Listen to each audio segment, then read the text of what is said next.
Hey everyone, it's Victoria. Today I'm going to be talking about what the future is going to look like for the WWE Women's Division. Now, that might sound like a bit of a dramatic title for a video or topic to discuss, but there's been a lot going on with the women in WWE across all of the brands, Raw, NXT, SmackDown, and there's a lot to talk about. Before we get started, don't forget to subscribe, ring the bell so you never miss another video, and follow me at It's Victoria Daisy ever you can find me. Okay, the very first thing that we must talk about is the fact that this past week on Friday Night SmackDown, Nick Aldis announced WWE's newest championship, which is the WWE Women's United States Championship. This is a huge deal to finally have a women's mid-card title. We have been begging for this for years, and it's finally here, and I'm so excited, not just for the fans, but for all the women in WWE. This is a huge deal. They'll get to have more TV time, more storylines, and they're just going to be a much bigger deal, which is what they deserve. They have proven time and time again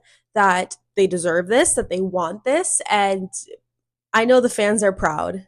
And I'm so happy that WWE finally recognized it, put it in the works, and got it done. Now, something I want to mention is that Nick Aldis, when he first announced it on Friday Night SmackDown, mentioned that the belt was going to be on SmackDown. So does that mean we're going to get another mid-card championship, maybe like a women's intercontinental, or I don't know, maybe an original type mid-card title for Raw, or is the title just going to be shared upon both brands? I have no idea. We also have very minimal information as to how this title will be earned. Is it going to be earned through a tournament, a weekly series, a battle royale, a PLE? I have no idea. But regardless, I'm still so excited to see who is going to win it and who's going to be the first ever inaugural WWE Women's United States Champion. Okay, moving right along, I want to talk about a few different storylines that are going on right now that could change what the future looks like in WWE. The first one being, and of course I have to talk about this because I never shut up about this. If you watch my PLE preview videos, I say this pretty much every single time, and that is, when is it going to be Tiffy time? When is it going to be Tiffy time? I'm always saying that Tiffany Stratton is going to cash in at this next PLE, and then it never happens. And I'm like, guys, what are we doing? I think there's been 4 PLEs in a row that I've literally said she's cashing in, and she literally has not. As a huge Tiffany fan, this is frustrating. I get it's for the storyline, but sometimes WWE does drag out stuff, and I fear this may be one of them. I think for real, though, at this point, if she does not cash in at Survivor Series, it's over. Yeah, she could cash in on SmackDown, but like, who wants that? I want her to have her big moment. Nia Jax is beginning to get very frustrated with Tiffany. They aren't seeing eye to eye anymore, and I think their friendship is going to crumble. It's just a matter of when. Okay, another storyline that I want to touch on is Bianca Belair and Jade Cargill. They are currently our WWE Women's Tag Team Champions.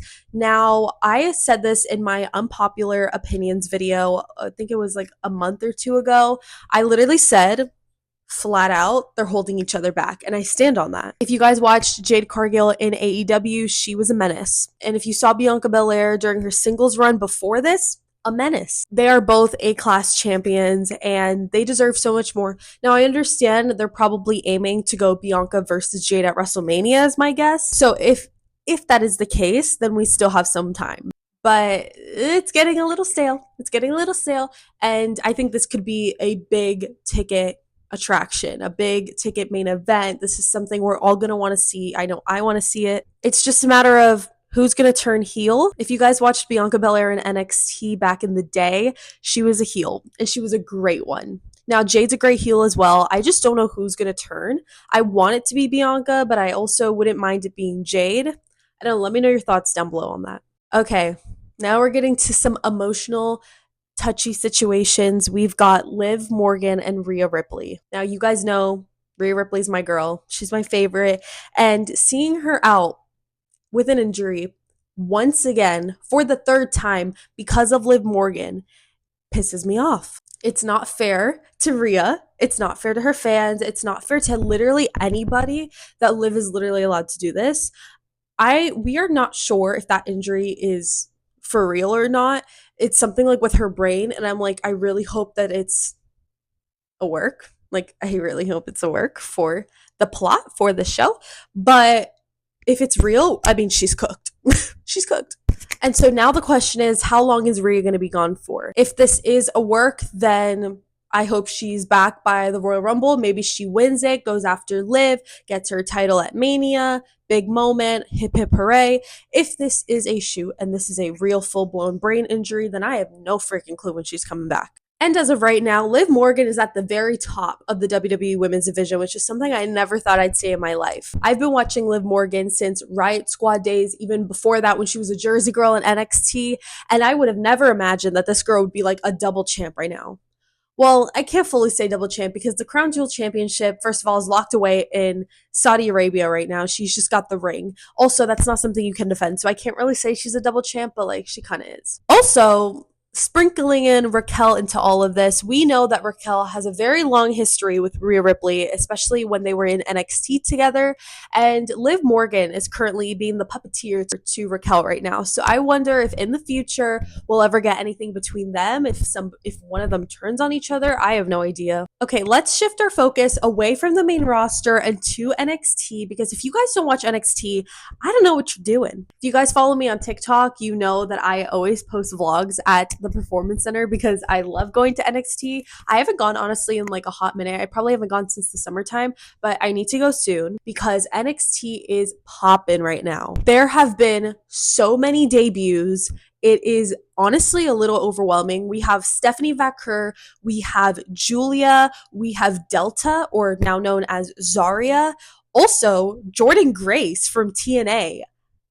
She's back. If you guys remember, Jordynne Grace originally debuted in the WWE at the 2024 WWE Royal Rumble, which I was at. But she was still the TNA Knockouts champion and was still with TNA, just was there for the appearance. And then she did some work in NXT after that, but then we haven't seen her since. But now she's back and she dropped out the TNA Knockouts championship. So does that mean she's like officially with WWE now? Is she signed? I think so. Her contracts have been very hush-hush, kept on the down low. Literally no one knows where she is right now as far as company.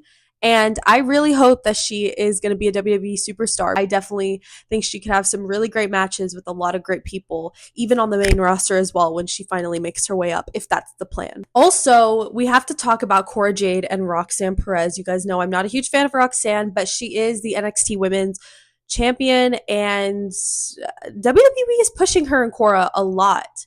They have been the face of NXT for a very long time, and I wonder if they could honestly be the future of WWE. I'd like to think not, because I don't like Roxanne. I do love Cora, but I'm not really sure, and I want to hear your thoughts down below. Also, we have so many other phenomenal women in NXT that I can't wait to see come to the main roster one day, like Lash Legend and Jakara Jackson from Metaphor. Also, the newly formed trio tag team Fatal Influence with Fallon Henley, Jasmine Nix, and JC Jane. Why did I almost forget her name? They have been on fire, and I love to see them. Also, we've got other girls like Kalani Jordan, Sol Ruka, Brinley Reese, Carmen Petrovic, Lola Vice, Jada Parker, who I have to say, Jada Parker is one of my favorites. I love her. I think she's amazing. And I can't wait to see her on the main roster, hopefully one day. So there's so much talent that is in NXT right now, and it makes my heart so happy because I am a lifelong diehard WWE fan. I have watched since the age of like 3 or 4. I get the love from my dad because he's a lifelong fan as well. And so during the time I was growing up, I got to see the end of the Divas era, and I got to see what became history. I got to see so many first times in the women's revolution, and I got to see the 4 horsewomen and just see how far they've come. So to see them continuing to make history, make an impact, not only in the wrestling world, but in the world itself, is such a huge deal. I'm so proud of them, and I'm so honored that I get to watch it and be a fan of it. But let me stop getting emotional and let's move on to the final point that I want to talk about that is definitely going to play a huge role in the future of the WWE Women's Division, and that is the recently announced WWE ID contract. Now, a lot of people might not know what that is if you guys aren't on Twitter, but recently WWE announced something called WWE ID. Basically, what this means is that they will sign indie wrestlers to a WWE ID contract. That does not mean they are getting a full-blown WWE contract where they're being flown out to Orlando, Florida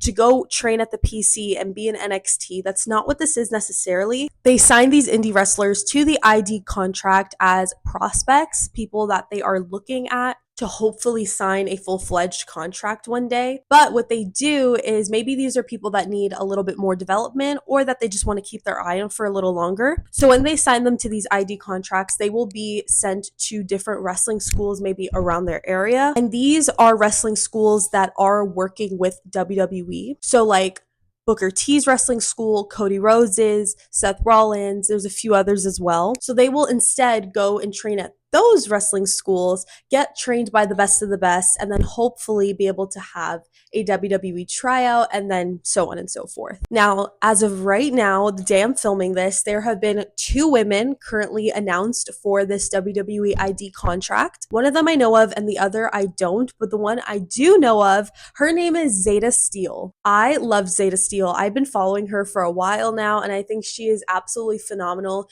She has so much talent in the ring, but she also has so much talent on the mic. Her charisma, she is amazing. And I'm so happy that she got announced as one of the prospects for the ID. And the other wrestler that they signed that I'm not too familiar with, her name is Zara Zacher, if that's how you pronounce it. I've never heard of her before, but I'm definitely intrigued to learn more about her.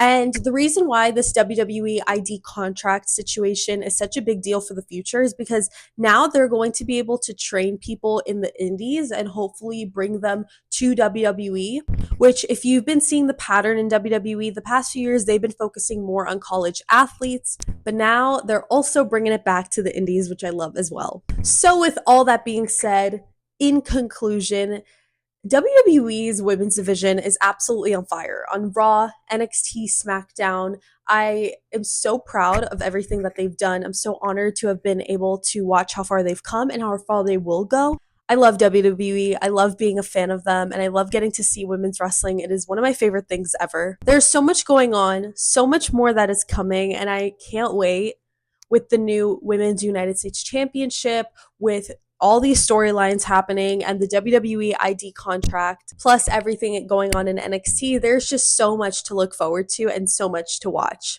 Thank you guys so much for watching this video. I hope you enjoyed hearing me blab about what the future looks like for the WWE women's division.